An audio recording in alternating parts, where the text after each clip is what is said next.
թողարկումն է ուղիղ եթերում, իսկ հաղորդման այս հատվածում բանավեճ կլինի մեր ստուդիայում։ Հյուրընկալել ենք Ազգային ժողովի հանրապետական խմբակցության պատգամավոր Ազգային ժողովի նախկին նախագահ Սամվել Նիկոյանին եւ Ազգային ժողովի Հայ ազգային կոնգրես խմբակցության ղեկավար Լևոն Զուրաբյանին։ Շնորհակալ եմ մեր հրավեր ընդունելու համար, պարոններ։ Եվ առաջին հարցը առաջիկայում ընտրություններ են սպասվում, պարոն Նիկոյան, ինչպես է հանրապետականը գնում ընտրություններին, ինչ շանսերով, ինչ ակնկալիքներով եւ արկանիշով։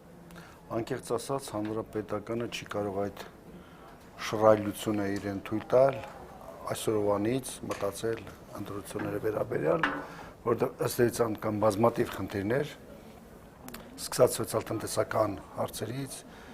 արտաքին քաղաքական հարցերից, պաշտպանական հարցերից, տնտեսություն եւ այլ բազմաթիվ խնդիրներ կան, որոնք պետք է լուծի եւ կառավարությունը եւ գլոբալ առումով իշխանությունը, այդ իսկ պատճառով կարծում եմ, որ հանրապետականի համար վաղաժամ է մտածել ընտրական process-ների մասին եւ մտնել ընտրական փուլ։ Կարծում եմ, որ հանրապետականի համար նախնականը առջևում սպասվող համագումարն է, դա զուտ կուսակցական աշխատանք է, դա էլ թերևս չի կարելի դիտարկել նախընտրական տեսակետից, որից հետո կուսակցությունը սահմանված ժամկետում նոր կմտնի նախընտրական փուլի մեջ։ Մենք այդ հարցում չենք շտապում։ Ու կարծում եմ դա ճիշտ է։ Շատ լավ, պարոն Զուրաբյան, ինչ վիճակում է ընդդիմադիր դաշտը ընտրություններից առաջ։ Նախ իմ զարմանքը հայտնեմ, որ իբր հանրապետական ընտրություններով չի զբաղվում, հանրապետականը անցկացրեց մի ամբողջ սահմանադրական հանրաքվե այն նպատակով, որ հավերժացնի Սերժ Սարգսյանի իշխանությունը, կեղծեց այդ հանրաքվեն, այնուհետև ընդունեց մի ընտրական օրենսգիրք, համաձայն որի մոտ իրենց կողմից 200 թեկնածու ամբողջ Հայաստանով բնականաբար այդ իրավունքը վերաբերվում է նաև այլ կուսակցություններին, բայց հանրապետականի դեպքում մենք հասկանում ենք ով է դա անելու, ամբողջ Հայաստանով հայթայթելու են ձայներ հանրապետականի համար եւ եթե պարոն Նիկոյանը տեղյակ չի, միգուցե տեղյակ չի, ես կարող եմ իրեն ասել, որ վաղուց արդեն այդ թեկնածուները որոշված են, վաղուց հանձնարարված է, ով է ինչ գործով զբաղվում, որտեղ ձայն հավաքում, ընդհանրապես ամբողջ ընտրական օրենսգիրքը այնպես է կառուցվել, որ կոնկրետ օլիգարխների, կոնկրետ մարդկանց շահերի համար այդ համապատասխանեցնեն այդ բոլոր շրջանները, բայց սա առաջի զարմանքն է։ Երկրորդ զարմանքը այն է, որ գիտեք 18 տարի է մի կուսակցություն Հայաստանը ղեկավարում, ձախողել է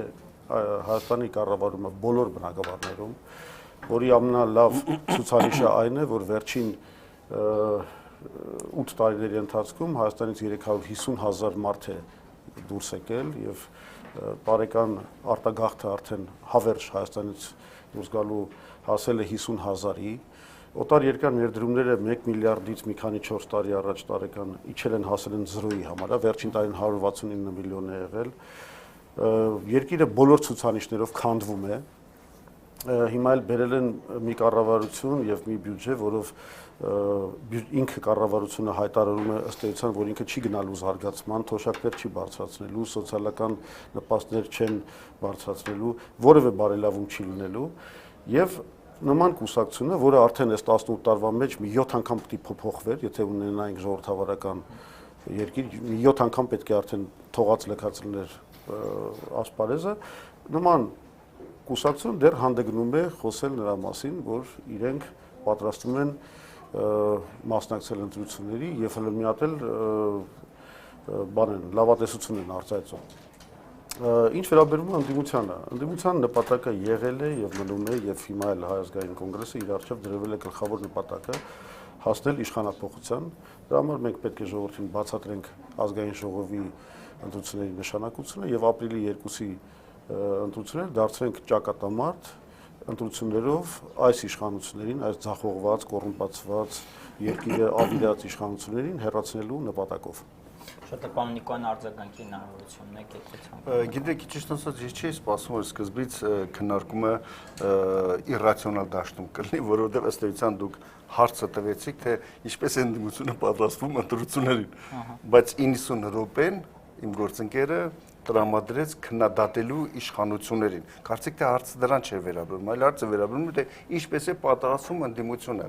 Գիտեք, եթե բոլոր հարցերում եւ ամբողջ այս տարիների ընթացքում մեր ընդդիմությունը փորձի այդպես իռացիոնալ մոտենալ բոլոր խնդիրներին, ապա հետո թող չզարմանա ինչու է հանրապետականը երկար ժամանակ մնում իշխանության։ Այլ կառաջարկի, սկսած այս քննարկումից, հետո եւ մնացած ձեր բոլոր գործողություն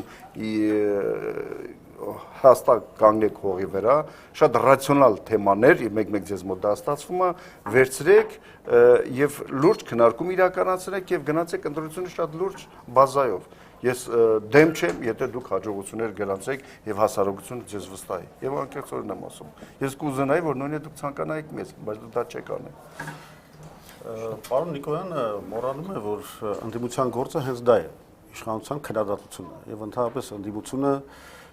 կայանում է որպես այդպեսին, որպես քաղաքական ուժ, երբ որ ինքը կարողանում է իշխանության բոլոր չարաշահումները, ձախողումները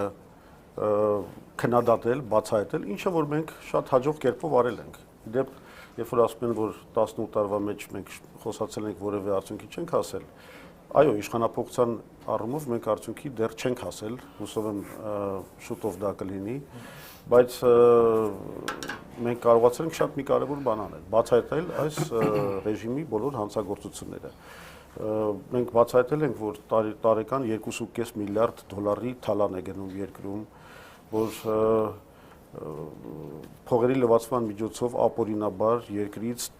տարեկան արդեն մոտավորապես 2004 թվականից սկսած մոտավորապես 1 միլիարդ դոլար արտահոսում է կապիտալ, որ երկիրը թաղված է մենաշնորհային արտոնությունների մեջ եւ մարդիկ չեն կարողանում աշխատել, չեն կարողանում զարգացնել ձեռնարկություններ, բիզնես, արդյունաբերություն, որ հատուկ ֆինանսավարկային քաղաքականություն է տարվում, որ ուղղված է հենց արդյունաբերությունը ճնշելու, հենց Հայաստանի մրցակցային դիրքերը արտասահմանում ճնշելու, որ ինչու, որովհետև դա նպաստում է մի քանի ներկրող օլիգարխի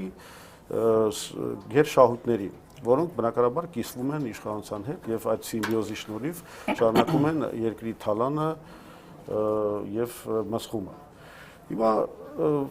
այսինքն մենք մեր գործը շատ հաջող անում ենք եւ եթե պարոն Նիկոյանը ուզեր իմանալ թե մենք ինչ ենք առաջարկում սրա փոխարեն, այսինքն գողության, թալանի, չգիտեմ, երկիրը դեպի անդուն տանելու փոխարեն մենք առաջարկում ենք հետեւյալը։ Մենք առաջարկում ենք, որ ընտրությունների միջոցով հանգիստ մենք ուրեմն վերջապես հաստատում ենք Հայաստանում լեգիտիմ իշխանություն, որը հաշվետվի է ժողովրդի առաջ, որը վերացնում է բոլոր մենաշնորհները, որը նպաստավոր պայմաններ է ստեղծում ինվեստիցիաների պաշտպանության համար, որոնք հիմա խոչընդոտվում են հենց նման ռեժիմի նման վաշխառու պահվածքի պատճառով։ Մենք նաև բնականաբար ջանքեր կդնենք, մենք բնականաբար նաև ջանքեր կներդնենք թալանվածը բերելու ուղղությամբ, որովհետև գիտեք ինչ, որ պաշտոնյային բացես նայես, մի մեծ դղյակ է սարքել, մի մեծ հարստություն է կուտակել եւ մենք օրինակ առաջարկում ենք, որ հարստության ապակրեականացման այս գործընթացը ուղղվի նաեւ հետադարձ կարգով, այսինքն բոլորը անցնեն այդ արարողակարգով, այսինքն տեսնենք ինչ էր եկամուտները հարձակված, ինչ էր կուտակված հարստությունը եւ այդ մարդկանցից այդ ամեն ինչը վերադարձնենք այդ թալանվածը վերադարձնենք ժողովրդին, որովհետեւ այդ դեպքում արդեն պետք է չի լինի, ասենք 1000 դրամ փոկել ժողովրդից կորզել, որ էլեմենտար ծախսերը հոգան բանակի։ Պարոն Զուրաբյան, հիմա պետք է հնարավորություն տանք մյուս կողմին։ Պարոն Նիկոյան, մեղադրանքներից բացի իմ գործընկերը ես չեմ մեղադրում, աստված իմ, ես որ սկսեցի, երբեք չմեղադրեցի, չէ, ես գտնում եմ ռացիոնալ դաշտում, չէ։ Խնդիրը հետևյալն է, իհարկե ընդդիմության նպատակը քննադատելն է։ Ես հասկանում եմ, որ անհասկանալի կլինի, որ ընդդիմությունը սկսի իշխանությանը գովել, ապա ինքը պետք է հայտարարի, որ ինքը վերանում է։ Եթե ինքը պետք է իշխանությանը գովի, ապա իր գոյության նպատակ այլևս անհասկանալի է։ Այո, ընդդիմությունը պետք է քննադատի։ Իմ ասածը հետևյալն է, որ տեղին չասված խոսքը, տեղին չասված միտքը հաճախ նորմալ բանավիճային քննարկումների ժամանակ այն որ 1000 անգամ անդադ կրկնվել է նման մտքերը բերել, կարծում եմ որ դա արդյունավետ չի ոչ այս բանավեճի համար, ոչ էլ մեր պետության հետագա զարգացման տեսակետից այդ խնդիրները լուծելու։ Տեսեք իմ գործընկերը ասում է, այո, ընտրություններով մենք կգանք։ Ես սկզբից ասի Աստված տա, որ ժողովուրդը ձեզ ընտրի եւ դուք գաք։ Ես դեմ չեմ որ որևիցե քաղաքական ուժ ժողովրդի վստահությունը վայել եւ գա իշխանությանը, բայց ինչու է իմ գործընկերը այդպես վստահ, որ ժողովուրդը կվստահի իրեն։ Եվ 6 հականոց ֆրակցիան բաժանվեց 6 մասի, հասկանում եք, ժողովուրդը ինչու պետք է վստահի, թեկուզ լավ գեղեցիկ բառեր ասելով, թեկուզ իշխանություններին ամենավերջի հայանքները տալով, քննադատելով, բան, որը ասում եմ գործն է։ Արդյունավետ լինի, անարդյունավետ լինի, տեղին լինի, սուտ լինի, ճիշտ լինի, թացը չոր հետ խառնելով եւ բոլորին քննադատել հայոյել։ Դա թվում է թե այո, ընդդիմության գործը դա է, բայց դա այն ճանապարհը չէ, որով պետք է գալ իշխանության։ Հասարակությունը դա այնքան է լսել վերջի 25 տարվա ընթացքում, շատ է լսել։ Միայն հայելով հասարակություն չի կարող բախտը վստահել, ասենք հայող քաղաքական ուժին։ Այդ իսկ պատճառով ես կարծում եմ, որ ընդհանրապես յուրաքանչյուր քաղաքական ուժ իր գործելավոճը իմ վերաիմաստավորելու խնդիր ունի։ Այն որ մեր պետության մեջ կան խնդիրներ, իհարկե կան։ Դուք տեսեք, ես չեմ անդրադառնում մեր նորանկախ պետության առաջի տարիներին, համեմատում հիմի բյուջեյան ժամանակ, հիմա ժամանակ աշխատավարձների ժամանակ, հիմա ես չեմ ուզում համատել։ Այն պետությունն էլ է մեզ համարում մերը, դրանց հետո էլ եմ համարում մերը, սա էլ եմ համարում մերը, եւ եթե որևիցե այլ քաղաքական ուժ գա իշխանության, դա էլ է մերը լինելու, թերություններով, առավելություններով հանդերձ։ Կան խնդիրներ, իհարկե կան խնդիրներ, բայց դուք տեսեք, որ այ ինչի մասին խոսեց իմ գործընկերը, որ պետք է խստացնել օրենքը, քրեականացնել այն մարդկանց անպաշտոնյաների եկամուտների հայտարարագրի վերահսկողությունը, դրա համար ասում եմ ուշադիր նայեք, դա հենց իշխանության ձեռնարկածն է, Հանրապետության նախագահի փետրվարի 12-ի ելույթում հնչած ուղերձներից մեկը, որ հիմա կառավարությունը իրականացնում է։ Եվ տեսեք, կարևորն այն է, որ իշխանությունը գնում է հանրային պահանջարկը բավարարելու ուղղությամբ։ Դժգոհ են կառավարման որակից, դժգոհ են այս նախարարներից, դժգոհ են վարչապետից, դժգոհ են սրանից։ Ահա, դուք տեսեք, կամ կուսակցական կառավարման մեխանիզմ, կամ ասում են մի կուսակցություն մոնոպոլացրել է իշխանությունը եւ այլ։ Կար չէ հասարակության մոտ։ Խնդրեմ, կարելի ասել ապա քաղաքական, ապա կուսակցական կառավարություն։ Մարդիկ, որոնք եկել են եւ թարմ մտքերով փորձում են մեր պետության մեջ բարեփոխումներ իրականացնել։ Այո, մենք գնում ենք բարեփոխման ճանապարհով։ Զգում ենք, որ այո կան խնդիրներ եւ այդ խնդիրների լուծումը բարեփոխումներ են մեր երկրում, որ պետք է իրականացնենք։ Շատ լավ, անցնենք հաջորդ հարցին։ Եթե բայց ես մի հատ շատ կարճ բան Զուրաբյան։ Եղավ, ապա ես պետք է շարունակեմ։ Ինքը սկսել է, ես էլ պիտի արձագանքեմ, ճիշտ։ Շատ լավ, շատ կարճ բայց բան Զուրաբյան։ Նախ եթե երկար եղավ, ես էլ եմ արձագանքելու։ Նախ նկատեք, որ ոչ մի բան չի հերկվում իմ ասածից։ Օրինակի համար ես կհարցնեի, դուք կարող եք հենց հիմա ասել Տիգրան Սարգսյանի օֆշորային սկանդալը ինչով ավարտվեց։ Վերջը ճշմարտությունը իմացանք, ինչն է այդ հետաքննությունը գնաց Կիպրոսի դատախազի կողմից։ Մի հատ խնդրում եմ դրան բարձրաբանում տվեք։ Ասում եք Աստված տա մեկ իշխանության կան։ Գիտեք, Աստված հիմա ցավոք սրտի այս հարցերով չի զբաղվում, այս հարցերով դուք եք զբաղվում եւ կերտում եք ընտրությունները չեք թողում մեկ իշխանության կան։ Դե դրա համար դուք աղոթեք Աստծուն։ Իսկ ինչ վերաբերում է 90-ական թվականներին, կներեք 90-ական թվականներին մենք ապահովեցինք հետեւյալը։ Մենք հաղթական պատերազմ ապահովեցինք Ադրբեջանի նկատմամբ, որից հետո մենք ապահովեցինք 6%-ից ավելի տնտեսական աճ եւ արտագաղթը ընդհանրապես դադարեցրեցինք եւ խաղաղ ժամանակներում արտագաղթ Հայաստանից չի եղել, իսկ սա առաջին դեպքն է, երբ որ խաղաղ պայմաններում Հայաստանից տեղի է ունենում 50,000 տարեկան ժողովրդի արտագաղթ, ժողովուրդը ուղղակի փախ գնում է երկրից, կորցնելով որևէ վստահություն ձեզանից, այս երկրից, արդարադատությունից, տնտեսական որևէ հեռանկարից, եւ դուք այդ պայմաններում եւ մեզանից ոչ մի բան չի կորցրել։ Դուք էլ եք հիասթափել։ Եթե մեզ հիասթափել են, մենակ շատ եւ պարբերաբար հիասթափեցին։ Իդեպ դուք խոստացել եք չընդհատել։ Մեզանից եթե հիասթափում են, մենակ մի պատճառով, ասում են ինչի չեք կարողանում դրանց քշել։ Մենակ դրա համար եմ ես հիասթափվում, այդ գործը մենք Սուրաբյան, եւ իսկապես պետք է ամեն ինչ անենք, որ մեկ նախադասություն եմ ասելու, լոթին ազատենք։ ցավոք սրտի արտագաղթը եղել է մեր նորանկախ պետության առաջի տարիներից։ Դա ես չարությամբ չեմ ասում ինչու այն ժամանակ կար, չէ, դա է եղել իրավիճակը եւ հասկանալի պատճառներով եւ շարունակում եմ ինչը ցավոք սրտի։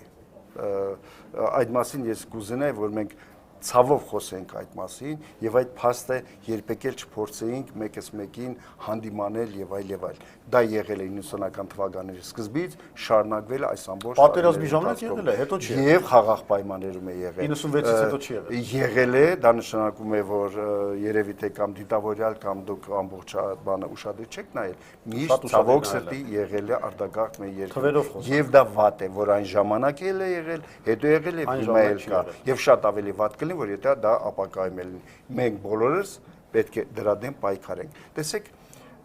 կա իհարկե հիասթափություն։ Ցանկացած հիասթափության ալիքից հետո կարծեք թե այդ արտագաղթը մի տեսակ այսպես մի փոքր ավելի աշխուժանում է, եթե այդ բառը կարելի օգտագործել։ Այո, որովհետև շատ հաճախ առաջացնում են հանրության մոտ դրական սպասումներ, այ հեսա իշխանությունը դա հիմնական ընտրություններ ձեր տերմինը մեծ լավ տերմին է խոճապի մեջ իշխանությունը խոճապի մեջ ամեն անգամ նշում են ժամկետը այսօրը իշխանությունը գնալու է եւ այլ այսպես անհասկանալի սպասումներ են առաջանում հետո բնական է որ դա ընդամենը բանավոր խոսք է եւ իր տակը ունի հիմնավորվածություն եւ դա կարող է հանրության մոտ եւս առաջացնել դժգոհություն դա եւս ուսախապություն առաջնել եւ արտագաղթի պատճառ հանդիսանալ դա միանշանակ է բայց ես կառաջարկեմ սրանից դուրս գանք եւ անցնենք հաջորդ Շատ լավ անցնենք հաջորդ հարցին փաստորեն վերջին օրերի շաբաթների ընթացքում պարոն Նիկոյան էժանացավ բենզինը, խոսվում է գազի, էլեկտրաէներգիայի, սակագների էժանացման մասին։ Ի վերջո տեսախցիկների հետ կապված գումարների հիմա արդեն բյուջեային գնալու պայմանավորվածություններ են ձեռք բերվում։ Այս ամենը համադրելով, պարոն Նիկոյան, մեղադրանքներ են հնչում, որ իշխանությունը նախընտրական PR-ով է զբաղվում։ Դուք ինչպես կարծիք Այսպես, եթե դուք դա համարում եք ընդհանուր այս բարեփոխումները, որը սկսվել է մեզ մոտ փետրվար ամսից, այն հայեցակարգ ելույթը ինչ ունեցավ հանրապետության նախագահը, ցավոք սրտի ապրիլյան պատերազմը շեշտադրումներ մտցրեց դրա մեջ, դանդաղեցնելու, արագացնելու կամողությունը փոխելու, ամառվա ՊՊՑ գնդի հետ կապված իրադարձությունը եւս իրեն շեշտադրումներ դրեցին, որից հետո, եթե ուզում եք տեսնել, մեր երկրում տեղի են ունենում բարեփոխումներ։ Ես կուզենայի, որ հանրությունը հենց այդպես էլ ընդունի բարեփոխումներ։ Մենք չբերեցինք հանրապետական կառավարություն, մենք բերեցինք պրոֆեսիոնալ, որ հանրության համար ընկալելի կամ հանրության մոտ գոնե կասկածներ չառուցող մարդիկ են։ Եթե նայեք ովքեր հիմա կառավարության մեջ են, դու կարող եք որևիցե մեկի անցյալին, ներկային կամ նրա ինչ խնդրի վերաբերյալ դիտողություններ անեն կամ թերագնահատել կամ բացական երևույթներ գտնել։ Այսինքն իշխանությունը եթե գնում է այնպես որ պետական բարձրաճան պաշտպան պետք է լինի անթերի մաքուր կիրթ գրագետ ձեռքերը մաքուր, ապա դա չգիտեմ դուք ասեք նախընտրական PR ես ասում եմ դա բարեփոխումներ, որ յուրաքանչյուր երկրում անհրաժեշտ է, որ յուրաքանչյուր երկրում պետք է դա իրականացվի։ Ես կարծում եմ, որ մեր երկրում սկսվել է անշրջելի բարեփոխումներ, որը կերևա եւ իմ գործընկերը եւ ամբողջ հանրությունը կհամոզվի ընտրություններից հետո, իսկ խորապես համոզված եմ այս ընտրական process-ը, այս ընտրական օրենսգրքով լինելու է այնպիսին, որ եւ ընդդիմությունը եւ հասարակությունը եւ միջազգային դիտորդները բավականին, այսպես եթե չասեմ դրական, ապա վստահ եմ, որ բացական գնահատականներ չեն լինելու։ Հանրությունը, ժողովուրդը, ընտրողը ինքն է որոշելու, ով որտեղ հայտնի, որ քաղաքականություն ինչքան այսպես քվեներ տալ։ Դա բարեփոխումների հաջորդ փուլը դա է, դրանից հետո կձևավորվի իշխանությունը ինչպիսին կլինի, ես չգիտեմ, ու դա կլինի շարունակական։ Իսկ այս բարեփոխումները մինչև ընտրությունները շարունակվելու են, ներառելու են իր մեջ բազմաթիվ այլ ոլորտներ, որոնք դեռևս կա պետական կառավարման համակարգում բարեփոխումներ դեռ չի մտել, իրավապահ համակարգ եւ այլ եւ այլ։ դատաիրավական համակարգ եւ այլ։ Ուզում եմ ասել, որ այդ ամեն ինչը շարունակական է լինելու, դա շարունակվել է ընդրական process-ով, շարունակվել է դրանց հետո ձևավորվելի կառավարությունով։ Ես վստահ եմ դրան, որ մեզ մոտ այն ինչ սկսվել է, անդառնալի process է։ Պարոն Զուրաբյան, նույն հարցը ձեզ, ի վերջո ընդդիմության շարքերից են նման մեղադրանքներ հնչում, որ վերջին փոփոխությունները նախընտրական PR-ը, մինչդեռ իշխանությունը պնդում է, որ սա ընդհանրապես համընկել է եւ բարեփոխումների փուլ ենք մենք մտել։ Գիտեք, ամեն անգամ այսպես անմեղ դեմքերով իշխանությունը գալիս է եւ ասում է, տեսեք, հիմա լավ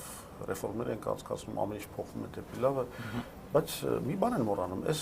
ասողը մի իշխանություն է, որ արդեն 18 տարի է իշխանության ղեկին եւ այդ ամբողջ ընթացքում հենց ընտրություններից առաջ մշտապես կատարել է նույն մանևրը, այսինքն մեկ էլ ամենա չարաբաստիկ մի քանի ֆիգուրին հանել են գործից, օրինակ ասեք Լիսկային քանի անգամ են հանել, Սուրիկ Խաչատրյան կոչված մարզպետ, քանի անգամ են հանել նորից նշանակել 12 թվականի ընդրություններից ես խնդրում եմ մի ընդհատեք, չեմ ընդհատեք 12 թվականի ընդրությունից առաջ ինչ փոփոխություն է եղել, որովհետեւ դուք նախապես դրեցիք այդ պայմանը, ասեցիք եկեք չընդհատենք, դե ուրեմն չեմ ընդհատում, ուղղակի այդ հարցին անդրադարձեք, հետո անդրադարձեք այդ հարցին, ուրեմն ընտրություններից առաջ միշտ անում են նույն բանը, այսինքն մի քիչ էժանացնում են բենզինի գինը, մի քիչ էժանացնում են գազի գինը, կամ թաքցնում են, որ գազի գինը մեծացել է, ինչպես արեցին դա 2012-13 թվականի ընտրական նախաշրջանում, կուտակելով 300 միլիոնի հանցավոր պարտք, եւ ժողովրդի մոտ դες փորձում են խաբուսիկ տպավորություն ստեղծել, որ կյանքը գնում է դեպի լավը, իշխանության որակը փոխվում է, հետո հենց ընտրությունները անցնում են, իրենք էլ համարում են իրենց դիրքերը ամրապնդված իշխանական, նորից մի չվերջ մտցնում են, ոնց որ ժողովուրդն է ասում, քոքում են այդ թալանի մեխանիզմը։ Եվ նորից նշանակում են Լիսկային հետ, նորից նշանակում են, չգիտեմ, այսինքն կարծում եք ընտրությունից հետո միանշանակ, այսինքն իրենց հիմա պետք է ապահովել ռեժիմի մարդկային դեմքը ընտրություններից առաջ, որ մի քիչ զսպեն այդ դժգոհությունները ժողովրդի, որ կարողանան ընտրությունները մի քիչ հանգիստ անցնել։ Սա նույն տրյուկն է։ Այս կառավարությունը որևէ փոփոխություն չի բերում, կառավարության, որ ոչ մի փոփոխություն չի բերում, թեկուզ կարելի է տեսնել հետևյալ բանից։ Նախ այդ 1000 դրամի օրենքին, որին մենք հետո կանդրադառնանք, որը ցույց է տալիս, որ իշխանության մեթոդները նույնն են, չեն փոխվել, միայն կորզել ավելի շատ մարդկանցից, ոչ մի բան չտալով նրանց։ Նույն կառավարությունը արդեն ասել է, որ ինքը թոշակները չի բարձրացնելու, նվազագույն աշխատավարձը չի բարձրացնելու, եւ նույն կառավարությունը ներկայացրել է մի բյուջե, որից հետևում է, որ ինքը ընդամենը պատրաստվում է այս տարի ապահովել, մյուս տարի ապահովել 2.8% տնտեսական աճ, իսկ հետո կամաց հասնել 4%-ի աճի։ Մինչդեռ հենց իր փաստաթղթերից երևում է եւ նաեւ կառավարության պատասխաններից հետևում է, որ Հայաստանը այս պարտքային փոսից կարողանա դուրս գա, զարգացման ուղի մտնի եւ չգնա դեպի կոլապս եւ դեֆոլտ, պետք է առնվազն կառավարության գնահատականներով 5%-ի աճ, բայց լուրջ մասնագետների, մասնավորապես EV Consulting-ի գնահատականներով 7%-ի աճ։ Հիմա կառավարությունը ասում է ոչ, ես այդ տոկոսը ձեզ չեմ խոստանում։ Այսինքն կառավարությունը ըստ էության բերել է մի փաստաթուղթ, որտեղ ինքը ճանապարհային քարտեզն է դեպի կոլապս։ Ինքը ընդունել է, ասում է մենք գնում ենք դեպի անդունդ։ Ոչ մի բարելավում չի լինելու եւ սա փորձում են ներկայացնել որպես իրենք ասում են սա կայունացման փաստաթուղթ է։ Ինչն է զարգացնում։ Իրանք անդադ կառավարության անդամները ասում են, որ իրենք գնում են տնտեսությունը զարգացնելու։ Ոչ, իրենք էլ ասել, ոչ։ Հենց նույն Վարան Բաղդասարյանն են մնացածները ասեցին, սա կներեք Ժողովուրդ ջան, սա զարգացման բան չի, բյուջե չի, սա կայունացման բյուջե է։ Ինչն են կայունացնում։ Կայունացնում են շատ անկայուն վիճակը։ Իրականում ընդունում են, որ երկիրը գտնվում է ճգնաժամի մեջ, բայց նաև չեն դնում այդ փաստաթղթի մեջ այնպիսի տեմպեր զարգացման։ Այսինքն կառուցում ես գլխից ասում եմ, ես չեմ պատրաստվում ապահովել այն տեմպերը զարգացման, որը երկիրը կհանեն այդ ճգնաժամից։ Եթե չեք կարողանում ու 18 տարի ապացուցել, որ դուք ընդհանրապես ոչ մի բան չեք կարողանում բացի թալանելուց, այդ թողեք գնացեք հենց հիմա։ Ինչ եք բերել այդ փաստաթուղթը։ Իսկ գազի էլեկտրականության գների էժանացման համար։ Ուրեմն ընդամենը այս ամառը ես ելույթներ եմ ունեցել, որտեղ Հայ ազգային կոնգրեսի անունից այո որպես նախընտրական խոստում ասել են, որ մենք մեխանիզմները բացել ենք եւ ասում ենք, որ գազը կարելի է 25%-ով էժանացնել, էլեկտրականությունը կարելի է 25%-ով էժանացնել, իսկ մրցակցություն մտցնելու դեպքում կարելի է բենզինի գները նույնքան 25-30%-ով էժանացնել։ Ինչ էր պատասխանը իշխանության։ Այս պոպուլիստական բաներ են, նախընտրական բան, հետո պարզվում է, հետո երբ որ գալիս է ընտրությունը, պարզվում է, որ իրենց ձեռքով գնում են, իրենց գերշահույթները այո ժամանակավորապես փոքրացնում են, մի քանի դրամով էժանացնում են գազը, էլեկտրականությունը եւ բենզինը, եւ պարզվում է, որ այս դեպքում սա պոպուլիզմ չի, պարզվում է, որ Հայաստանի կոնգրեսը չէր սխալվում, երբ որ ասում էր, որ դա հնարավոր է։ Պարոն Նիկոյան, ինչ երաշխիքներ կան, որ այս փոփոխությունները նկատի ունեմ սակագների եւ այս էժանացումները ընտրություններից հետո նորից նույնը չեն դառնա, նույն նաեւ Լևոն Զուրաբյանի հարցը։ Յուրաքանչյուր տնտեսական գործընթաց ունի հիմնավորում։ Եվ այդ հիմնավորումը մասնավոր այս այն ապրանքները, որը դրսից ներկրվում է, այո, եթե արտաքին շուկաներում կամ տնտեսական հարաբերություններում բարենպաստ միջավայր չի, դու չես կարող էժանացնել, որովհետև դա գազը մենք ներկրում ենք Ռուսաստանից, եթե համաշխարհային շուկայում գազը չի էժանանում, նավթը չի էժանում, բնականաբար մենք չենք կարող էժան ձեռք բերել։ Ահա Եվրասիական տնտեսական միության մեջ մեր համագործակցությունը Ռուսաստանի հետ եւ այդ բազմաթիվ անգամ քննարկումների արդյունքում հնարավոր եղավ սա իրականացնել։ Կարող է շատերը ասեն, այո, մենք դա ասել ենք, շատ լավ ասել ենք, բայց դա մենք իրականացնողը մենք ենք։ Կա այդ հնարավորություն իրականացնում ենք։ Իմչալոց Գազպրոմը անցյալ տարի կարծեմ թե այնքան էլ գերշահույթ չի ստացել, ինչպես ասում են։ Դա երբեք էլ այդպես չէ։ Ես հասկանում եմ իմ գործընկերը, որ խոսում է, ասում է, ես չեմ հավատում, դուք մի հավատացեք, դա այդպես է։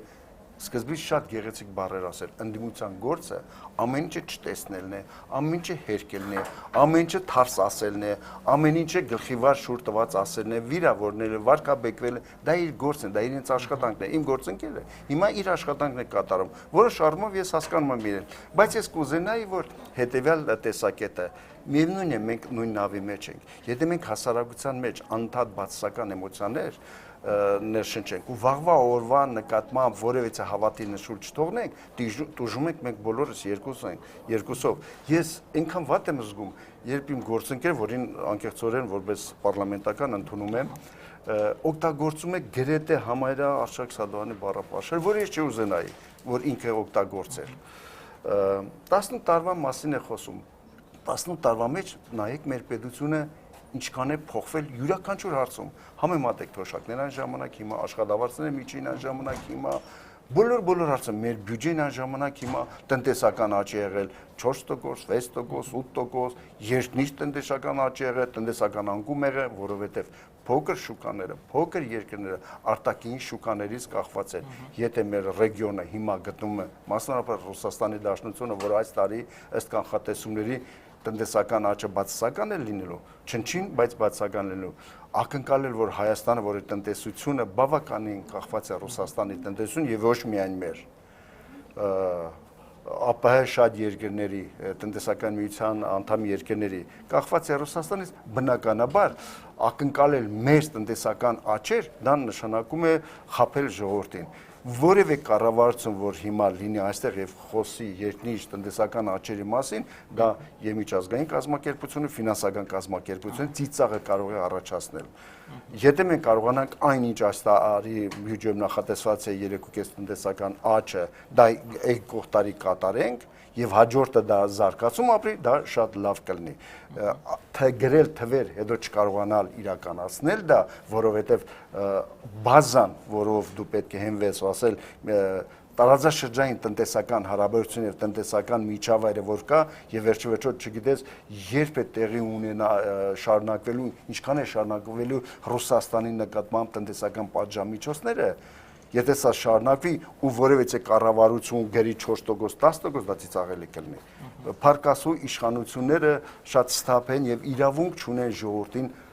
խաբել։ Ընդդիմությունը կարող է մի բան խոստանալ եւ չանել, որտեղ ասում է ես իշխանություն չեմ, ես միայն խոստացող եմ, բայց իշխանությունը չի կարող այդպես վարվել։ Իշխանության վարքագիծը պետք է շատ հստակ լինի, անել այն, ինչ ասել է, ասել այն, ինչ կարող է անել։ Սա է ամենակարևորը։ Մնացածը իմ գործընկերը ինչ ասում են, նորից եմ ասում, դա իր աշխատանքն է։ Ինքը պետք է քննադատի, ինքը պետք է սևաբանի, վատաբանի, այլ լույսի ներկայացնի, բայց ես չուզենա, որ դա այդպես լիներ։ Ես կուզենայի, որ միասին ամեն դեպքում մտածեինք ինչպես անել, որպեսզի մեր ժողովրդի մոտ հավատ լինի, որպեսզի մեր վաղվա օրը լավ լինի, որպեսզի ընտրություններից հետո մենք շատ նորմալ հարաբերվենք եւ դուք ասեք այո ընտրությունները շատ լավ անցավ, ես ասեմ շատ լավ անցավ, ով հաղթել է նրան շնորհավորենք եւ այլ, ինչպես բոլոր նորմալ երկրներում։ Ես դա եմ ուզում։ Շատ լավ, պարոն Զուրաբյան, ես ուղղակի հիշեցնեմ մեր հեռուստադիտողներին, որ Ազատության եթերում բանավեճն է, այսօր մեր տաղավարում բանավիճում են Ազգային ժողովի պատգամավոր հանրապետական խմբակցությունից եւ Ազգային ժողովի նախկին նախագահ Սամվել Նիկոյանը եւ Հայ ազգային կոնգրես խմբակցության ղեկավար Լևոն Զուրաբյանը, ընդամենը մի քանի վայրկյանից կշարունակենք բանավեճը։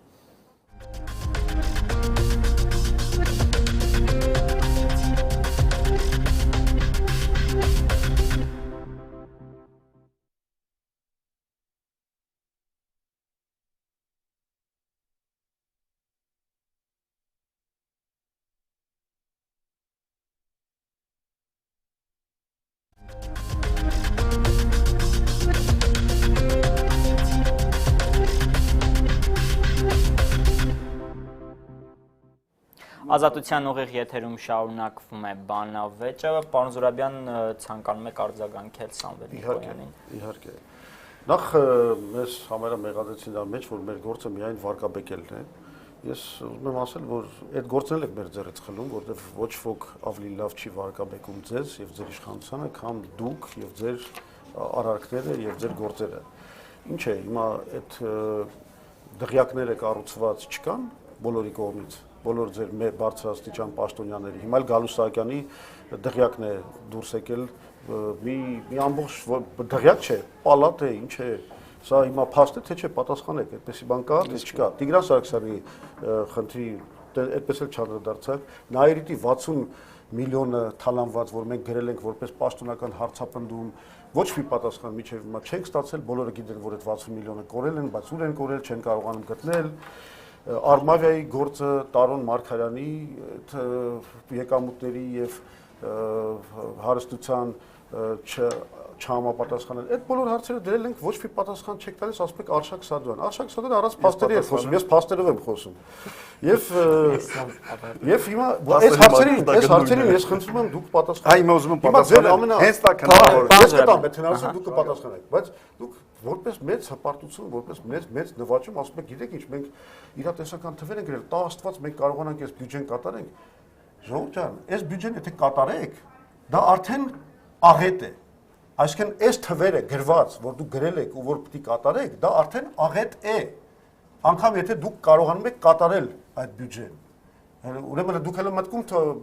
ունեք այնպեսի զարգացում, որ կարող է այս եղածները չկարողանաք կատարել, այսինքն մեր անդունդակումը ավելի արագ կլինի, ասում ոչ թե բյուջեն է պետք կատարել, պետք է արմատապես փոխել երկրի վիճակը, զարգացման հիմքերը դնել, որ մենք կարողանանք առնվազն 7-8 տարեկան զարգացման աճ ունենանք, որովհետև դա միակ տարբերակն է, որ մենք կարողանանք 2025 թվականին կայունացնել երկիրը, բերել մի վիճակի, երբ որ արտագաղթ չկա, ինչ որ կմնա երկրից, ես չգիտեմ, 1.5 միլիոն կմնա, 1.8 միլիոն կմնա, չգիտեմ, բայց դա միակ տարբերակն է։ Դուք անգամ այդ տարբերակը չեք կարողանում ապահովել։ Ես ընդհանրապես զարմացած եմ, ոնց եք դուք գալիս այս բանավեճների, ամոթ չունեք, չգիտեմ, ռեալիզմի զգացում չունեք, դուք համարում եք, որ դուք պատասխանելու բան ունեք այս ժողովրդին, դուք վաղուց, եթե դուք մի քիչ գոնե խիչ, ամոթ ունենաք, դուք վաղուց պետք է ինքներդ խոստովանեք, որ կործանել եք երկիրը եւ թողեք գնայք իշխանությունից։ Պարոն Նիկոյան, ափսոս, որ մեր բանավեճը անցավ այդ փուլը, որ ասում է օգտագործվեց տերմինը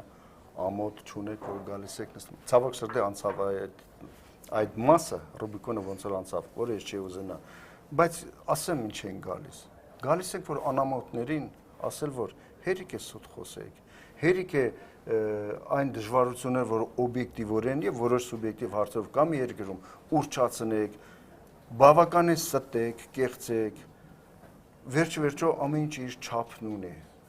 Մտեք այդ Խոստացել եք իմ հարցերին պատասխան։ Հարցերի պատասխանը ես ասեմ 12 թվականի նախորդ հարցը 12 թվականի ընտրությունները ասում բարեփոխումներ իրականացան, հետո հետ տվեցին։ 12 թվականի ընտրություններից առաջ որևիցե բան չի փոխվել մեր երկրում։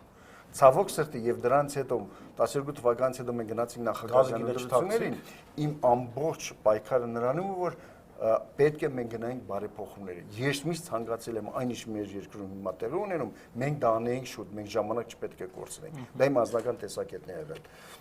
Գիտեք, կարելի է կեղծել, ստել եւ այստեղից հայտարարել։ Հիմա նկարել են մի շենք, շինություն, որը ասում են Գալուստ Սահակյանն է։ Չգիտեմ։ Ես կարդացի Մամլո հասարակության կապերի վարչապետի պատասխանը, որ դա համարել է անբարոյական լկտի կեղտոտ սուտ։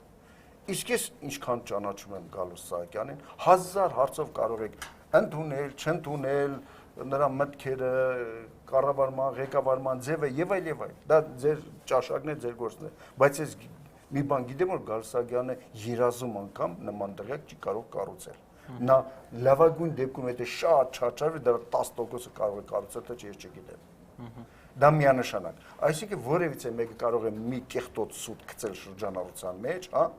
եւ դժվար լինի այդ կեղտոտ սուտի դեմ պայքար, որտեղ անընդհատ ամեն մեկը իհարկե ոչ մի պաշտոնյա, ոչ մի դրյակ չի կառուցել։ Իհարկե կառուցել է խոսքը, ինչի՞ դուք լավ գիտեք,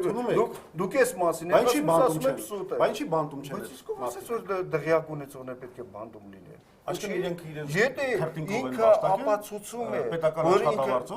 եթե ապացուցում է, որ ինքը ունեցել է բավարար եկամուտներ, որովհետեւ դա կառուցի, կեցե ինքը։ Խոսքը ինչի մասին է։ Իսկ ինչու պետք է որևէ խանութ բան կարողանա կառուցել, դղյակ ինչ որ մեկը չկարողանա։ Եթե ինքը գործարար է, եթե ինքը մնացած բոլոր պետությունները իշխանավորները նրանք աղքատներ են, ուրեմն կամ կեղծում եք ձեզ, կամ էլ չեք տիրապետում, բայց ցավոք սրտի ես գիտեմ որ դուք միջազգային լայն շփումներ գիտեք որ երբեք էլ աղքատներ չեն ամբողջ աշխարհում կառավարիչները։ Ուղղակի այստեղ պետք է ճշտել Արդյոք նա ունեցել ընտանեկան բիզնես, արդյոք նա ցույց է տվել իր հայտարարագրերով այդ գումարը, որտեղից է սկզբնաղբյուրը, եթե նա ցույց է տվել, եթե կա ընտանեկան բիզնեսը, կամ ինքը ունի բիզնես, որը հանձնել է որևիցե մեկի կառավարման, այսինքն օրենքով է այդ ամեն ինչը, ապա թող կառուցի, եթե օրենքով է, եթե նա աշխատել է, եթե չէ, եթե գիտեմ որ որևիցե մեկը գողացել է, չգիտեմ, ապա միշտ այդ հարցը որ տալիս են իմ պատասխանը հետևել է, եթե մեկը գողացել է, ոչ պետք է դա վերցնել, ինչպես իրենք են առաջում, նաև քրեական գործ արարել։ Այստեղ որևիցե խնդիր չկա, բայց եկեք միանշանակ մենք չասենք, ով ինչ որ տուն է կառուցել, վայ ամոթ իրան հանցագործ է, ազգի պետության թշնամի է։ Տուն կառուցել է, եթե նա քրտինկով է կառուցել, դա շատ նորմալ երևույթ է։ Եվ ընդհանուր առմամբ մեր պետության մեջ բավականին այսպես լայն պարբերաբար գնում է հարվածներ որովհետև հասարակական շերտեր։ Օրինակ, մի ժամանակ գնաց եկեղեցու նկատմամբ տոտալ ճնշում վարկաբեկում։ Դրանց առաջ եւ հիմա շարունակվում է հարուստ մարդու նկատմամբ։ Նախ ասենք ով է հարուստ մարդը։ Հարուստ մարդը ես հասկանում եմ գործարարը, բարիք ստեղծողը, նյութական արժեք ստեղծողը եւ այսօրվա տերմինը հավելյալ արժեք հարստացած պաշտոնյաների մասին է խոսքը։ Հարստացած պաշտոնյան, եթե ինքը ունի բիզնես եւ չի կարողանում դա ապացուցել հիմնով որտեղից այդ գումարը դա գողացած է պատասխան տա դրա մասին որևէ դեպք ունենք մենք այսինքն պաշտոնյան կարող է բիզնես ունենալ եւ հարստանալ պաշտոնյան կարող է բիզնես ունենալ հարստանալու այո բայց ինքը իր բիզնես ինքը չպետք է կառավարի ինքը կարող է տալ մեկին կառավարել երբևիցե բացի պետական պաշտոն ես կոնկրետ ասեք ասում ես չգիտեմ եթե դուք գտնում եք որ բաներ կես համամիտ եմ ձեր հետ եթե նա ինքը գողացել է չի կարողանում ապացուցել ապահովել հասարակությունն է գտնում ամբողջ մամուլն է գրում դրա մասին մամուլներ շատ բան կարող է գրել եթե փաստեր ունեք ես ձեր կողքին կանգնած եմ այդ հարցը այդ փաստերը ներկայացրել այնքեր մամուլը հիմա ներկայացնում է մի դղյակ ասում է սա Գալուստ Սահակյանն է ես էլ ասում եմ նայ մարդ ասում է սուտ է շատ լավ դատախազությունը ինչ եք ասում հետաքննի այդ փաստերը թող հետաքննի դիմեք դատախազությանը հիմա ամեն սուտորական մի հատ սուտ եք ֆռացնում վաղը մի հատ դղյակ եք նկար ասենք սա Պողոսյան մյուս օրը նկարում եք Պետրոսինա բոլոր պաշտոնյաները ասում են եթե հիմնա նվիրում եմ ձեզ Ասեք, մենք պաշտոնապես ներկայացրել ենք դատախազությանը կոնկրետ պաշտոնյաների իրենց ամբողջ հրճակված եկամուտները եւ իրենց կողմից կուտակված ունեցվածքը։ Եվ այդ համեմատությունից երևում է, որ որևէ ձևով, ասենք տարբերությունը կարող է լինի $10 միլիոն, $20 միլիոն, որ որևէ ձևով այդ մարդիկ չէին կարող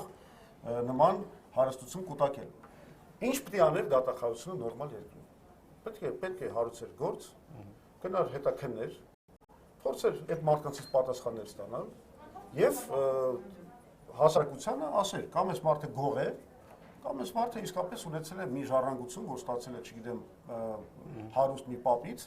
եւ կամիկն է աշխատել։ Այո, կամիկն է աշխատել։ Չէ, ինքը չի կարող աշխատել, եւ ինքը ամբողջ կյանքում եղել է պետական պաշտոնյա։ Հանրապետական կներեք, դուք չեք կարող բիզնես ունենալ, բիզնեսը հանձնել մեկին կառավարման, մեր սահմանության օրենքներ թույլ են տալիս, եւ դուք падգամավոր լինել, հնարավոր չէ այդպես։ Ոչ, հնարավոր չի, մեր սահմանությունը դա արգելում է։ Ոչ, դուք ուրիշ համադրությունը լրիվ ուրիշ ձևեք մեկնաբանում։ Ձեռնարկատիրական եւ դու կառավարում ես քո բիզնեսը։ Այսինքն ինչ է նշանակում, եթե մեկը բիզնես ունի եւ դա պատգամավոր, ինչ անի այդ բիզնեսը։ Այդ ժամանակ հանձնի կառավարման։ Այդ ժամանակ պետք է հանձնի։ Բայց խոսքը դրա մասին է։ Դառնում են պաշտոնյա, հետո դառնում են բիզնեսմեն։ Այդ դա է կատարվում։ Տեսեք ինչ եմ ասում։ Եթե որևիցե մեկը ունի բիզնես, նորից եմ կրկնում, ապա պետք է դրան վատ նայել։ Նորից ես ասում եմ, պետք է նայել օրենքի տեսակետից։ Այո, ես համաձայն եմ ձեր, երբ ասում եք, որ պետք է նա ապացուցի այդ գումարի հիմքերը, որտեղ ես համաձայն եմ ձեր հետ։ Համաձայն եմ, որից մի շատ լավ, տարբերություն է փակում այդ գործը։ Այո, դարձի չի պատասխանում։ Դու մեկ դատախազություն, ես էլ ձեր հետ հրապարակային ասում եմ, պետք է դատախազությունը ենք նման պատասխան տալ։ Մենք բոլոր պետական լծակները օգտագործել ենք։ Հարցապնդումով ենք դիմել, ոչ մի բանի չենք ասել։ Ոչ մի բան տեղի չի շարժվում, որովհետև պարտակվում է բարձրագույն իշխանության կողմից։ Այդ ամենը Դրամակ սկզբից ես ասեցի, որ այո, եթե կա նման խնդիր, այո, այս բարեփոխումները պետք է վերաբերեն նաև դատա իրավական համակարգին, եւ եթե կա, տեսեք ինչ եմ ասում։ Ես պատգամավոր եմ, դուք պատգամավոր եք։ Ես ասում եմ, դուք ասում եք նման փաստեր կա։ Եթե կա նման փաստեր, ես ձեր կողքին եմ։ Համամիտ եմ ձեր հետ։ Եթե կա նման փաստեր։ Ղեկավարությունը Սերժ Սարգսյանը մնացածը ունենային քաղաքական կամք, այդ հարցերը վաղուց լուծված կլինեին։ Իսկ նրանք չունեն այդ քաղաքական կամքը, նրանք պարտակում են, որտեղ իրենք էլ են այդ ամեն ինչի մեջ թաղված։ Իրականացնում են մեր երկրում բարեփոխումներ, որովհետեւ այն հարցերը, որ դուք առաջ եք քաշում եւ հանրությունը, դուք կարող եք շատ հարցեր առաջ քաշել, դուք ընդդիմություն եք, ձեր խնդիրը ուրիշ է, դուք ուզում եք գալ իշխանության, հանրության պահանջը ուրիշ է, հանրությունը ուզում է արդար երկիր, արդար պետություն։ Ես հանրության հետ համաձայն եմ եւ պետք է հասնենք դրան։ Ընտրություններ ունի, ազատություններ շատ ավելի արդար է, քան նախկիներում։ Մեր երկիրը ամեն օր առաջ է գնում։ Եվ այդ իսկ պատճառով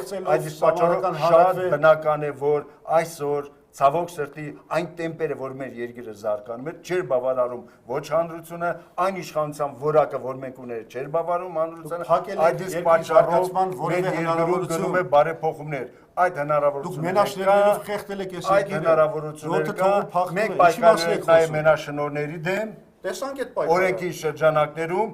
վարչապետը շատ հստակ տվեց այդ հարցի պատասխանը։ Սամվել Ալեքսանյանը 100% շաքարի բերում էր եւ միակ ներկրողն է եւ ծախում էր, նույն վիճակներ շարունակվում մինչեւ այսօր։ Խնդիրը հետեւանում, եթե դու հայտարարեցիք, որ ամեն ինքը կարող է շաքար բերել, բայց դուք էլ կարող եք բերել։ Խնդիրը վերաբերում է դրան, որ կա ազատություն, այ դուք փորձեք բերել, եթե խոչընդոտների քանդվեք, հրավիրեք մեզ այստեղ, երկու ժամ նստենք ասում, Լևոն Զուրաբյանը փորձում է շաքարներ խոչընդոտել, պարոն Զուրաբյան։ Մարդկանցից արդեն լսում ենք նույն բանը։ Դա մասին եղել է նաև հրապարակումներ, որ նրանք փորձել են վարչապետի այս բանի հայտարարությունից հետո։ Վարչապետի հայտարարությունից հետո, այո, փորձել են ներմուծել որոշակի ապրանքներ եւ իրենց վրա եղել են ճնշումներ, եկել են այդ մենաշնորհային այդ օլիգարխները առել են իրանց ձեռքից, ասել են էլ սրանով չզբաղվեք։ Ես հասկացա, դուք Facebook-ի տվյալները Facebook-ում եք կարդացել, ես էլ եմ մամուլում, ես Facebook այնտեղից էլ վերցրել եմ մամուլը։ Դրա համար եթե եկեք միասին, եթե կա նման փաստ, վարչապետի հայտարարություն, եթե նման փաստ կա, վաղը վերցնենք եւ գնանք վարչապետի մոտ երկուսով։ Ճշտենք այդպես դեպք եղել է թե չէ, որտեղ ինձ էլ է հետաքրքրում, բայց մի պայմանով, եթե սուտ լինի, պետք է գանք եւ դուք ներողություն խնդրեք, որ դա վստահում, դուք ներողություն խնդրեք հայ ժողովրդից ես ասում եմ, եթե բանի պատվով դուք սուտ եք ասում, ներողություն խնդրի։ Եթե դուք բարձր սուտ եք ասում, կոնկրետ դեպք եք ասում, վարչապետի հայտարարությունից հետո, եթե որևիցե մեկը պեսոկ է բերել, շաքար է բերել եւ նրան թույլ չեն տվել, դուք նման հայտարարություն արեք։ Քանի որ դուք ասում եք կոռուպցիոն իշխանություն,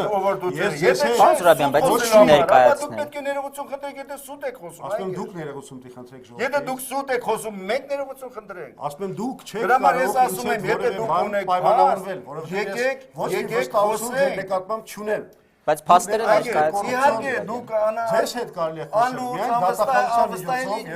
խոսել մի ֆրակցիա եթե չկարողանա 6 հոգի իրար հետ նստել կարելի է նրանց անլուրջ համարել եւ նրանց հետ չգալ այստեղ խոսել բայց ես հարգում եմ այն ժողովրդին որ ձեզ ձայնա տվել մեր հասարակության այն անդամները որ ձեզ ձայնա տվել ես եկել եմ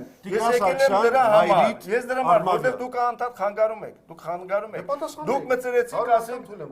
ասեցիք որ այ մեկը ուզեցել է պեսոկ ներկել կամ նմանատիպ ապրանք իրեն թույլ չեն տվել։ Ես ասում եմ,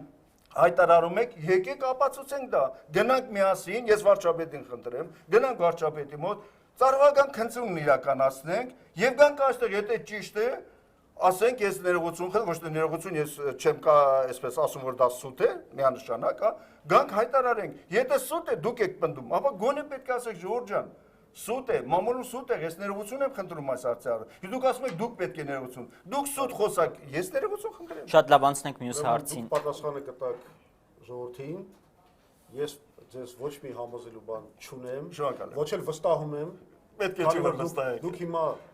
անկեղծ ասած արդեն ասեմ առանձնապես ձեր վստահության արժանանալու մեծ հանգուցություններ չունեք։ Այսօր դուք խոսափողն եք այս ռեժիմի։ Մենք ձեզ համոզելու, հատկապես խոսափողին համոզելու ոչ մի բան չունենք։ Մենք ինչ որ ունենք համոզելու, մենք համոզենք ժողովրդին։ Իսկ այդ բոլոր հարցերը մենք կլուծենք, բայց լուծելու ենք օրենքով։ Իհարկե։ Երբ որ գանք իշխանության, երբ որ Հայաստանում վերջապես Եդեներով սկսեցիք, երբ որ գար, ստացվում է այդ հարցը չլուծվեց։ Այդ հարցը բայց մենք որովհետև մենք դատախազում 15 բան ենք ուղարկել հիմնավորված Ցավոք սրտի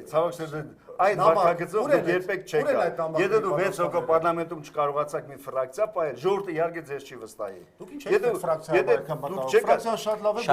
անցնենք մյուս հարցին։ Այն իրավիճակը ինչին դուք ընդունակ եք։ Պետք է տեղավորվեք։ Եվ եթե ամեն ինչը պետք է անել, խոսել այն չափով, ինչ չափով դուք կարող եք իրականացնել, հասկանում եք, խոսքը դրան է վերաբերում։ Էլի չպատասխանեցիք իմ կոնկրետ։ Պարոն Նիկոյան, պարոն Զուրաբյան, անցնենք մյուս հարցին։ Ասեք, 60 միլիոն կողոպտվել է։ Ես չգիտեմ, ես չգիտեմ դրա մասին։ Դուք ասում եք 60 միլիոն, ասում եմ, եթե դից մի բան կա, հարցապնդում ենք արել։ Հիմա դաշնակցությունը եկել է մտել է ձեր այդ կոալիցիայի մեջ, մոռացել է այդ գործը։ Պարոն Նիկոյանը արդեն պատասխանեց պարոն Զուրաբյան, պարոն Նիկոյան, անցնենք հաջորդ հարցին։ Առաջիկա ընտրություններում ի վերջո ձեր կարծիքով կհաջողվի արդյոք ընդդիմությանը միավորվել։ Անկեղծ ասած, ես չեմ ուզում մտածել ընդդիմությունը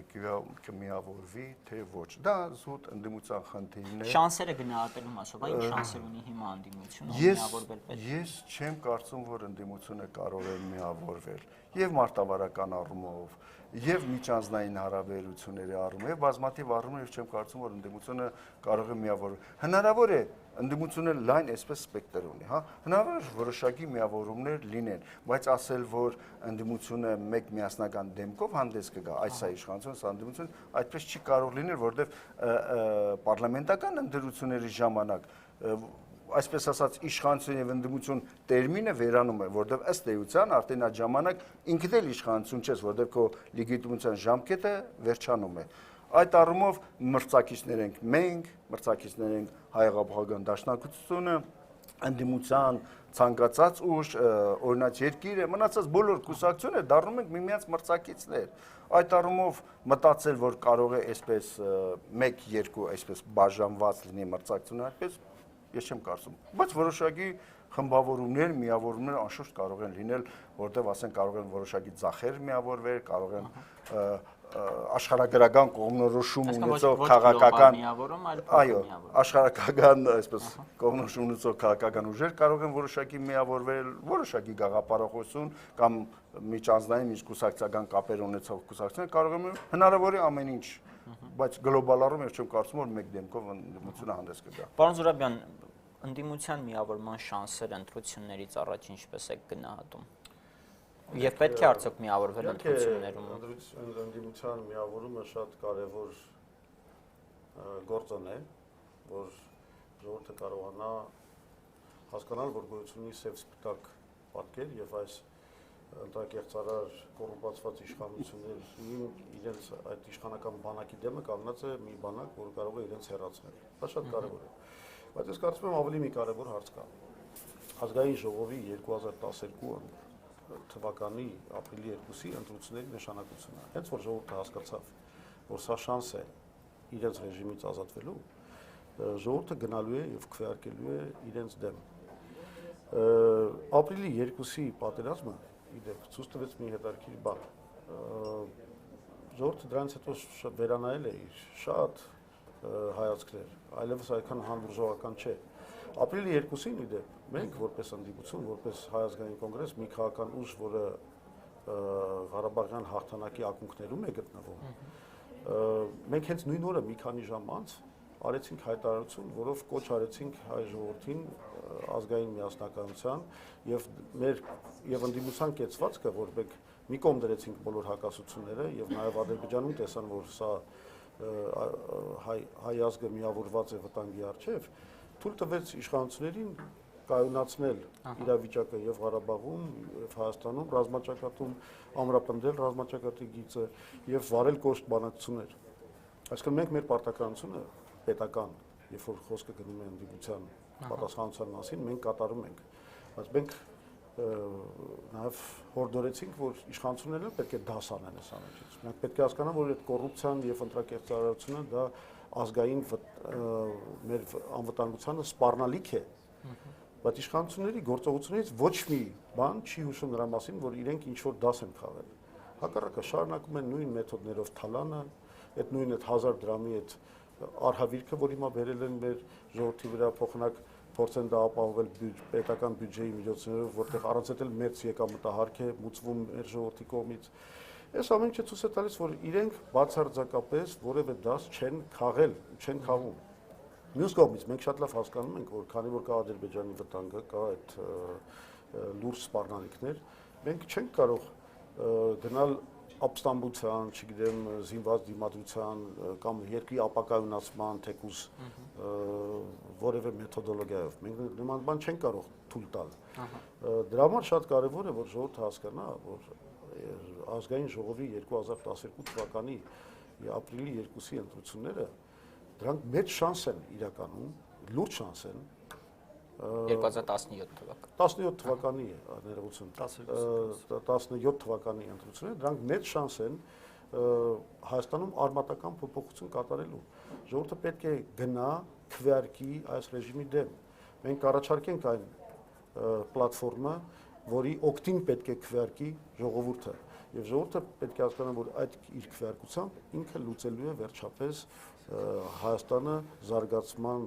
ուղու վրա դնելու Սերժ Սարգսյանի ռեժիմից, հանրապետական ռեժիմից ազատվելու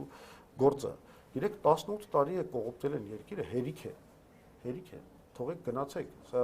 սա ու շանս կա, որտեղ մենք հասել ենք շատ կարևոր նվաճումների, ցուցակների,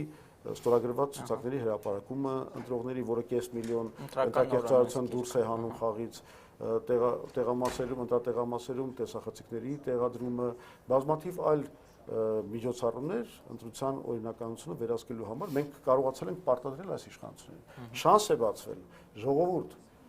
ազգային ժողովի ընտրություններով մենք կարող ենք լրիվ շուտ տանք իրավիճակը եւ ստեղծենք վերջապես Հայաստանում լեգիտիմ իշխանություն, որը կբացի շնչելու հնարավորություն, ստեղծագործելու հնարավորություն բոլորի համար, բիզնեսմենների համար։ Մենք ինվեստիցիաների պաշտպանությունը կապահովենք, բոլորին կհրավիրենք նորից Հայաստան, որ նրանք գան եւ կարողանան ազատորեն զարգացնել այս երկիրը։ Սա ամենակարևոր գործն է, որ պետք է արվի։ Շատ շնորհակալ եմ, պարոն Զուրաբյան, շատ կարճ երկու արձագանք եւ վերջին։ Այո, Ուրեմն ընտրական օրենսգիրքը իշխանությունը ինքն է դեռևս վաղ գարնանից առաջարկել սկզբունքային կարդինալ փոփոխություններ, որը կառաջացնի քաղաքացիական հասարակության մոտ, ընդդիմության մոտ եւ միջազգային մեր գործընկերների վստահություն իշխանությունն է առաջարկել եւ գնացել։ Ավելին իշխանությունը պատրաստ է շատ ավելին, քան ընդդիմությունը կարողացավ անցնել եւ դա վերցնել։ Խոսքը վերաբերում է էլեկտրոնային գրանցմանը, էլեկտրոնային քվեարկությանը, էլեկտրոնային ձայների հաշվառմանը եւ դրան զուգահեռ իհարկե նաեւ թղթայինը։ Իշխանությունը գնում էր այդ ճանապարհին։ Գարնանից փորձում էինք մենք համոզել մեր ընդդիմադիրներին, որ օգնել գնանք այս ճանապարհով, բայց ընդդիմությունը ուզեց, այո, ուներ իր տեսակետը, եւ իշխանությունը ասաց, այսպես եք ուզում, դուք սրան վստահում եք, ձեր առաջարկի վստահում, խնդրեմ։ Եվ արեց բոլոր քայլերը, ինչ ընդդիմությունը քաղաքացիական հասարակությունը ուզում է։ Այսինքն նշանակում է իշխանությունը ինքը պատրաստ է եւ գնում է եւ կգնա եւ բոլորի միջավայրը այնպես կձևավորվի, որ լինելու են այնպիսի ընտրություններ, որևիցե չար լեզու, եթե փորձի այդ ընտրությունները վարկաբեկել, ընդամենը բոլորը նրան շուռ են գալու ասել դու չար լեզու ունես։ Միանշանակ դա այդպես է։ Եվ այդ փոփոխությունը եւ այդ ճանապարհով գնում է իշխանությունը, որ ասում են բարեփոխումներ, այդ բարեփոխումներից ամենակարևորը նաև դա է։ Եվ ես եմ կոչանում ժողովրդին գնալ եւ մասնակցել ընտրությունները, վստահ լինելով իրենք են ձևավորելու ապագա իշխանությունները։ Բայց վստահ եմ նաև, որ ժողովուրդը իր ձայնը տալու է ռացիոնալ, իրատես քաղաքական ուժի։ Ես գիտեմ, որ ժողովուրդը շատ է տեսել հայհոյանքներ, շատ է լսել հայհոյանքներ, շատ է հերոսներ, մի օրվա մեջ տնտեսությունը փոխել, չգիտեմ, տեզեր քանել եւ այլ եւ այլ։ Ես կարծում եմ ժողովուրդը այդ առումով իրատես է եւ իրատեսել կվերաբերվի։ Մեր գործընկերը շատ լավ ներկայացրեց ընդդիմության դիրքորոշումը ապրիլյան պատերազմի օրերին, իհարկե դա այդպես էր։ Բայց ես դա գնահատում եմ սովորական հայ մարդու վարքագիծ, այսինքն եթե պատերազմի մեջ ես, դու իշխանությունը մի խփի։ Դա շատ նորմալ է, եւ դա որպես առավելագույն մարդկային եւ քաղաքական արժեքներ ներկայացնելը ուղղակի անհասկանալի է։ Դա շատ սովորական վարքագիծ է, որ պարտավոր է, որովհետեւ այդ պատերազմը բոլորի պատերազմն է եւ այդ ընթացքում դու խփերի իշխանությունը անհասկանալ է։ Իհարկե դա տևեց ընդամենը 10 օր, անկեղծ ասած, դրանից հետո ամբողջովին այլ միջավայր է։ Ես ուզում եմ ասել, որ այս բարեփոխումը, որ սկսվել է Գարնանից, նորից կրկնեմ, էկող Գարնանը ապրիլի 2-ի ընտրությունները շարունակվելու է եւ մենք այս փոփոխությունները մեր երկում միանշանակ հանրություն է դրանց ակունքներում կանգնած եւ ժողովրդի ձայնը որոշելու ամեն ինչ դա միանշանակ է ինչքան էլ փորձեն վարկաբեկել, կեղտոտել, ասենք չարախոսել, միևնույն դա չի ստացվել։ Ես համոզված եմ։ Շատ լավ, կարճ արձագանք եւ վերջին հարցը, պարոն Զուրաբյան։ Դե ես արդեն ասել եմ, որ ոչ ոք ավելի ուժեղ կերպով չի վարկաբեկում այս իշխանությանը, քան իրենք։ Դուք ես ուզում եմ արձանագրեմ, որ չնայած ամբողջ զրույցի ժամանակ ես շատ կոնկրետ մի քանի հարց բարձրացրեցի Նաիրիտի, Տիգրան Սարգսյանի, չգիտեմ Արմավյայի, Տարոն Մարգարյանի, մնացածների հարցերը, ոչ մի պատասխան չստացանք։ Բացարձակապես խուսափեց այդ պատասխանից, որովհետև ոչ մի պատասխան չունի եւ ընդհանրապես շարունակում է պաշտպանել նույն գողությունը, ավազակությունը, նույն ընտրակեղծարարությունը, փաստորեն ստացվում է, որ սահմանական հանրակրթեն չեն կեղծել, մինչդեռ ամբողջ միջազգային հանրությունը մեր ժողովուրդը գիտի, որ ժողովուրդը գնացել է ոչ ասել, բայց իրենք կեղծել են այդ հանրակրթեն։ Ուրեմն մնում է միայն մնում է միայն ասել հետևյալը. ես կոչ եմ անում ժողովրդին կազմակերպվել։ Սա պատմական շանս է, որ միասին մենք կարողանանք սահմանադրական գործընթացով։ Ես վստահ եմ, չնայած շատ բաներ ասվեց ընտրությունների գործընթացի վստահության մասին, այս իշխանությունը կամովին լավ ընտրություն չի անցկացնի։ Նա փորձելու է կեղծել ամեն հնարավորության դեպքում, բայց մենք պետք է այդ հնարավորությունը իրեն թույլ չտանք։ Եվ դրա համար պետք է ժողովրդի հետ միասին մենք գնանք կազմակերպված այս ընտրությունները Սերժ Սարգսյանի ռեժիմին եւ այս կոռումպացված ռեժիմին անվստահություն հայտնելու գործընթացի։ Ես էլ երկու բառ ստիպված եմ ավարտել։ Ես ուզում եմ, որ մարդիկ ասեն այն ինչ կարող են անել։ Դատարկախոսությունը, մեծախոսությունը, պոռոտախոսությունը որևիցե մեկին օգուտ չի տալիս։ Դա ակնհայտ է, ասում եմ, մենք ստիպենք ու հետո ասում եմ, այս ամբողջ ժամանակահատվածում ընտրությունները կեղծվել են, եթե դուք կարող եք ստիպել, բայց մի շուտ ստիպեիք, բայց ինչի՞ չեք ստիպում։ Սպառվում Թե ձեր խոսքը ընդամենը ասելն է, դրա համար պետք չի դատարկախոսել, վատաբանել եւ այլ։ Պետք է շատ ռեալ իրատեսական ժողովրդի հետ խոսել եւ ասել, որ իշխանությունները իրենք են գնացել այս ճանապարհով, այս փոփոխությունները իրենք են նախաձեռնել եւ գնում են եւ ձեզ բոլորին կտանեն այդ ճանապարհով։ Եվ ձեզ բոլորին ցույց կտա, որ պետության զարգացման հիմքը ոչ թե դատարկախոսելն է, այլ ռեալ իրական աշխատանք տանելը։ Եկեք ընտրական process-ով անցնենք եւ ձևավորենք ժողովրդի իշխանությունը։ Դա տանելու է իշխանությունը եւ մենք համոզվենք։ Եվ ուրեմն ինչ հանդիպում ապրիլին։ Ապրես։ Ազգային ժողովի Եվ վերջին հարցս այս անգամ էլ պարոն Զուրաբյանից սկսենք։ Պարոն Զուրաբյան, սահմանադրական փոփոխություններից առաջ նախագահ Սերժ Սարգսյանը հայտարարեց, որ վարչապետի պաշտոնին չի հավակնի, հետո արդեն Դավիթ Հարությունյանը հայտարարեց ազգային ժողովի նախագահի հետ կապված, եւ վերջերս Ալ Ջազիրայի հետ զրույցում նախագահ Սարգսյանը չբացառեց իր վարչապետի պաշտոնի հավակնությունները։ Ի վերջո ձեր կարծիքով, հա, ընտրություններից հետո Սերժ Սարգսյանը կդառնա վարչապետ կամ կմնա իշխանության։ Մենք բազմիցս սրա մասին խոսել ենք, սա հերթական մի խորամանկություն էր, հնարք էր ռեժիմի կողմից։ Դուք հիշում եք մեր քննադատությունը սահմանական հանրակրվեի կապված իրենց դրա հետ, որ Սերժ Սարգսյանը սրանով ուզում է շրջանցի երրորդ նախագահության պաշտոնավարման այդ ժամկետի սահմանադրական արգելքը եւ խորհրդարանական կառավարման անցնելու միջոցով երկարացնի ըստ էության հավերժացնի իր իշխանությունը։ Այն ժամանակ մեր քննադատությանը պատասխանելու նպատակով ինքը արեց մի հայտարարություն, որ չի պատրաստվում լինել ոչ վարչապետ, ոչ էլ նախագահ։ Իսկ Դավիթ Հարությունյանի միջոցով նաև ասաց, որ չի լինելու ազգային ժողովի նախագահ։ Բայց ինչպես մենք այն ժամանակ էլ զգուշացնում ենք, դա ընդամենը նախահանրաքվեական խոստումներ էին, խորամանկություններ էին, որ կարողանային անցկացնել այդ սահմանադրական հանրաքվեն առանց որևէ խնդիրների։ Չկարողացան, ստացան մեծ խնդիրներ, բայց այդ խոստումները տվել են, իսկ հիմա արդեն երբ որ պետք է սեփական թիմը համախմբել իր շուրջը, որովհետև այնուամենայնիվ որոշ վտանգներ կան իր իշխանության համար, նա արդեն փորձում է հույս տալ իր լոյալիստներին, իր հավատարիմներին եւ ասել, որ ինքը չի բացառում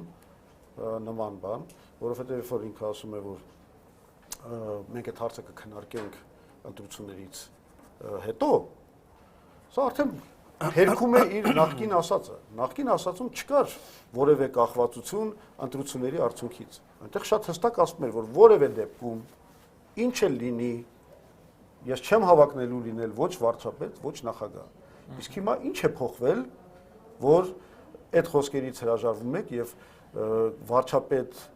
վարչապետի պաշտոնում լինելու հանգամանքը կախվածության մեջ դնում կամ դրա այդ հարցում որոշակիություն ստանալու հանգամանքը կախվածության մեջ մտցնում ընտրությունների արդյունքներից։ Ինչ է եղել։ Պարզը ինչ է եղել։ Ընդամենը նա խաբեություն էր, իսկ հիմա նորից բացվել է սեփական իշխանությունը ամրապնդելու եւ երկարացնելու ճանապարհը։ Նախագահի այս երկու հայտարարությունները իրար հակասում են, պարոն Նիկոյան։ Ես կարծում եմ ոչ, որովհետեւ անշուշտ մեծ տրամաբանություն պետք չի, որպեսզի հասկանալ մի քանի պարզ ճշմարտություններ։ Տրամաբանությունից համար առաջինը, այո, ինքը շատ ճիշտ է ասել։ Ինչի մասին է խոսքը, երբ արժևում ընտրություններ են։ Պատկերացրեք ընտրություններում, եթե հանրապետական կուսակցությունը այն արդյունքները չունենա, որը կարող է վարչապետ առաջարկել եւ այլն։ Խոսքը ինչի մասին է, այլևս ընդհանուր առմամբ։ Շատ պարզ քաղաքագիտական ճշմարտություն է։ Հիմա ոմանք դա հասկանում են, լավ, չեն հասկանում, էլի լավ, հասկանում են, փորձում են հակադրության մեջ դնել, դա էլ իրենց խնդիրն է։ Բայց ես ուզում եմ ասել հետեւյալը։ Իմ կարծիքով թիմի առաջնորդը, որը պատրաստում է գնալ ընտրության, 100%-ով հստակ նախընտրական այս ժամանակահատվածում ամբողջությամբ իր խաղաքարտերը հստակորեն ասի եւ կարծում եմ այնքան էլ ճիշտ չէ։ Դուք այդ հարցի պատասխանը կիմանաք ընտրություններից հետո, երբ Սերժ Սարգսյանը հանրապետության նախագահ է լինելու մինչև իր պաշտոնավարման ժամկետի վերջի օրը։ Իսկ դրանից հետո ինչ է լինում, այդ կիմանաք այդ ժամանակ։ Իսկ նորից եմ ասում, թիմի առաջնորդը, որը գնում է ընտրության, ճիշտ չի, որ ապագայի հանդեպ ամբողջ իր խաղաքարտերը շատ հստակ, այսպես ես կարծում եմ դա ճիշտ չլինի։ Ընտրությունից հետո այդ հարցերի պատասխանը դուք շատ լավ կիմանաք եւ ձեր միջի այսա սուտ է, այսա այսպես արեց, հետո կզգաք որ դուք ընդամենը զբաղված եք վատաբանություններով, ընդամենը զբաղված եք հանրության մոտ, չգիտեմ ինչ տեսակետներ սերմանելով։ Դուք այդ հարցի պատասխանը հստակ կիմանաք ընտրությունից հետո։ Մի շտաբեք, մի վերլուծեք, մի մեկնաբանեք։ Տեսեք, այս զրույցի ընթացքում պարոն Նիկոյանը մոտ 5 անգամ ինձ կոչ է արել լինել ռացիոնալ դաշտում։ Ես ընդհանրապես որպես մասնագետ, ես ֆիզիկոս, մաթեմատիկոս եմ, տեսաբան, ես աշխատություններ ունեմ գիտական, ես շատ լավ ուսումնասիրել եմ դասական տրամաբանությունը, նաև տրամաբանության ոչ դասական տարբերակները, բայց ես հիմա խոսում եմ ընդհանրապես դասական տրամաբանության մասին։ Այն ինչ որ ասեց պարոն Նիկոյանը, որը դասական տրամաբանության շրջանակների մեջ ուղղակի չի տեղավորվում։ Ձեր պատկերացումը շատ հստակ է, չէ, ես կարող եմ ապացուցել դա։ Ես հենց կարող ապացուցել։ Դե ուրեմն շատ չեք լսում ավանդաբար։ Հենց հիմա կապացուցեմ։ Կամ ձեր աշխատանքն եք անում որպես ընդդիմադիր։ Ես հենց կամ ձեր աշխատանքն եք անում։ Լավ, թողեք ապացուցեմ։ Ապացուցեմ։ Միջև Սահմանադրական հանրաքվեն Սերժ Սարգսյանը աներկբա որևէ առարկություն թույլ չտվող կատեգորիկ ձևով շատ հստակ ասել է, որ ինքը պետք է հեռանա, ինքը չի լինի ոչ վարչապետ, ոչ նախագահ, անգամ որոշ բաներում ասել էր, գիտեք, ես կարծում եմ, որևէ ղեկավար չպետք է երկու անգամից ավել լինի, բայց սա մի կողմ է դնում, դա թե ինչ է կարծում, սա կարևոր չի, կարևորն է, որ նա հստակ խոստում է տվել, որ ինքը չի լինի ոչ վարչապետ, ոչ նախագահ։ Դրանից հետո վերաբացել հարցը, անգամ եթե շարժարիթերն է, որ նա չպետք է իր քարտերը բացի, այդպես ասացիք, որ բանը, գիտեք ինչ, որևէ մարդ չի, որևէ թիմի ղեկավար իր քարտերը ընտրություններից առաջ չի բացում։ Այդ քարտերը վաղուց բացվել են։ Այդ բացվել են բելի չի կրկնում։ Եթե համարում եք, որ բացված է հանրաքվեից առաջ, երբ որ նա ասել է, որ սա ես չեմ անելու։ Ինքը հիմա քարտերը նորից փակում է։ Հետո էլ այդ քարտերը խառնում է։ Ահա դա է անում։ Եվ դուք որևէ դասական տրամաբանության կանոններով չեք ապացուցի, որ այդ երկու պնդումները իրար չեն հակասում։ Եթե դու ասել ես նա, ուրեմն այլևս խոսել նոր զարգացումների մասին, որոնք կհակասեն քո նախկինում ասացին, սա նշանակում է մտնել տրամաբանության դեմ։ Դա էր ձեր տրամաբանական ամբողջ վերլուծությունը։ Դա էր, հա։ Դա էր ամբողջ վերլուծությունը, ուրիշ բան չունեք ասելու։ Բայց ես շատ հստակ ասեցի։ Ես կարծում եմ, որ այն ինչ որ ես ասացի, այնքան པարզ բան է ասել։ Հերիք էր, որ այնքան པարզ բան է ասել։ Ձեր ասածը, եթե արխիվում ընտրություններ է, ու դու հիմա որևիցե մեկը հարց է տալիս օրինակի համար, որից մեկը եթե ինձ հարց տա, դու կդառնաք падգամավոր, ես ինչ պետք է պատասխանեմ։ Առաջինը ես կպատասխանեմ, որ արխիվում ընտրություններ են։ Ընտրության արդյունքը իսկ եթե ասել եք, որ ես երբեք չեմ դառնա падգամավոր, դրանից առաջ Երբ որ գնացել եք ժողովրդին ասել եք, որ ես երբեք падգամավոր չեմ դառնա ու քվեարկեք ես բանի համար, որովհետև ես չեմ դառնալու падգամավոր։ Եթե ես ասել եմ, չեմ վերաբացում, ախր չէ որ դա հավանականությունը նույնիսկ կախված է ընտրության արդյունքներից։ Հավանականությունը իմ ասածի հավանականությունը 0 է, հակված է նախորդ ասածով։ Ես չգիտեմ ինչպեսի քո տրամաբանությամբ ինչ վերլուծությունների դուք կգաք, դա ձեր գործն է։ Դա ձեր գործն է, թե ինչ վերլուծության ինչ արդյունքների դուք կգաք, բայց ես ասում եմ հետեւյալը, որ այո, թիմի առաջնորդը այս պահին պետք է առաջնորդի թիմ է։ Վերջ։ Իսկ ձեր հարցի պատասխանը ես չեմ ուզում հիմա ասել ինչ պատասխան։ Կարող է ես բացեմ թողել իրողությունը։ Կարող է Սերժ Սարգսյանը ասել է, որ ես վարչապետ չեմ դառնա կամ նախագահ չեմ դառնա 95%-ի հավանականությամբ։ Կարող է այդպես ասել։ Ես բացատրում եմ։ Եթե այդպես ասել, ես դեմ չեմ։ Չէ, բայց եթե ինքը ասել է 100%-ի հավանականությամբ։ Եթե ինքը ասել է 100%-ի հավանականությամբ։ Ձեր տրամաբանությունը որոշակի հավանականություն բացելը դրա ուղիղ հերքումն է, իր ասածների ուղիղ հերքում է։ Ինչը այդ հարցի պատասխանը հետևյալ եզրակացության հստակ իմանանք ընտրություններից հետո։ Սերժ Սարգսյանը եւ ես ասել եմ ուղղակի խափեության, ինչպես ինքը ասել է, որևէ տարբերություն չգտնի իմ ասացի միջև կարծեմ Արամ Աբրամյանի հետ հարցածի ժամանակ ասաց երբեք ես իմ ասած խոսքերից հետ չեմ կանի եւ ինչ ասում եմ դուք չեք գտնի հագասություններ եւ այլ ուրեմն դուք ինչ որ բան այնպես չեք ասում դուք սպասեք հարցի հստակ պատասխանը ընդրություն կարող ենք սրանից հասկանալ որ ուժի մեջ է մնում մենք սրանով կարող ենք հասկանալ փակում ենք այս թեման որտեղ արդեն կրկնվում կարող ենք ընդրություններից հետո պարոն Զուրաբյան դուք մեջ է մնում ուզում եք կարող եք հասկանալ Սարգսյանի պնդումը որ ինքը կարող եք հասկանալ Ուրեմն ինձ մնում է միայն եզրակացնել այս